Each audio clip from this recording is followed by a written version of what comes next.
Welcome to Bangalore சமையல். இன்றைக்கி நம்ம பார்க்க போகிறது என்னென்னா ஃப்ரைட் ரைஸ் செய்ய போகிறோம். ஆனால் இது வந்து ஒரு டிஃப்ரெண்ட்டான ஃப்ரைட் ரைஸ். எப்பொழுதும் நம்ம வெஜிடபிள் வச்சு தான் செய்வோம். ஆனால் இந்த தடவை கொஞ்சம் நம்ம ஹெல்த்தியாக இருக்கட்டும்னு சொல்லிட்டு மஷ்ரூம் சேர்த்து நம்ம செய்ய போகிறோம். இதுக்கு தேவையான பொருட்கள் என்னென்னு பார்க்கலாம்.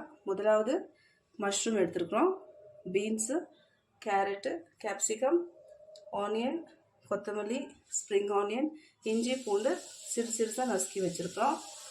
தேவையான அளவு எண்ணெய், மிளகு powder, red chilli powder, fried rice masala, tomato sauce.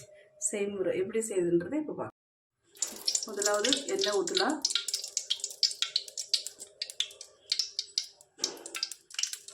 இப்போ எண்ணெய் நல்லா காஞ்சிடுச்சு. அடுத்ததான் நம்ம வெங்காயம் சேர்த்துக்கலாம். வெங்காயம் நல்லா ஃப்ரை ஆன பிறகு அடுத்த பொருள் சேர்க்கலாம். இப்போ வெங்காயம் கொஞ்சம் ஃப்ரை ஆகிடுச்சு. அடுத்தது நம்ம கேப்சிகம் ஃப்ரை ஆகிடுச்சு. இப்போ நம்ம மஷ்ரூம் போடுறோம்.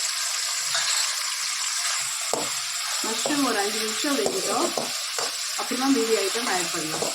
இப்போது மஷ்ரூம் நல்லா ஃப்ரை ஆகிடுச்சு. அடுத்து கேரட் சேர்த்துக்கலாம். கேரட் ஃப்ரை ஆன பிறகு அடுத்த பொருளை ஆட் பண்ணலாம். அடுத்து நம்ம பீன்ஸ் சேர்க்க போகிறோம். அதுவும் ஒரு 2 நிமிஷம் ஃப்ரை ஆகட்டும். அடுத்தது நெக்ஸ்ட்டு கேப்சிகம் ஆட் பண்ணிக்கலாம். அடுத்ததாக நம்ம கேப்சிகம் ஆட் பண்ண போகிறோம். அதையும் ஒரு 2 நிமிஷம் வதக்கிக்கலாம். அடுத்ததாக நம்ம இஞ்சி பூண்டு சின்னதாக கட் பண்ணி வச்சுருக்கதை அதை சேர்த்து போகிறோம். நம்ம ரெட் சில்லி பவுட்ரு கொஞ்சம் கொடுக்குறோம்.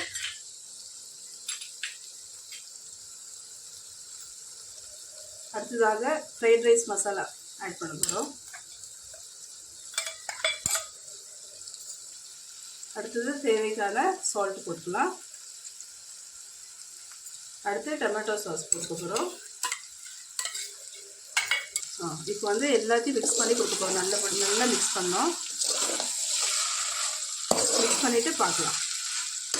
அடுத்ததாக நம்ம மிளகு பவுடர் போட்டுக்க போகிறோம்.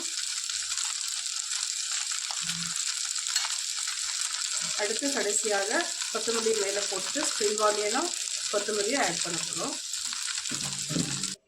இப்போ ஃப்ரைட் ரைஸ் ரெடி ஆகிடுச்சு.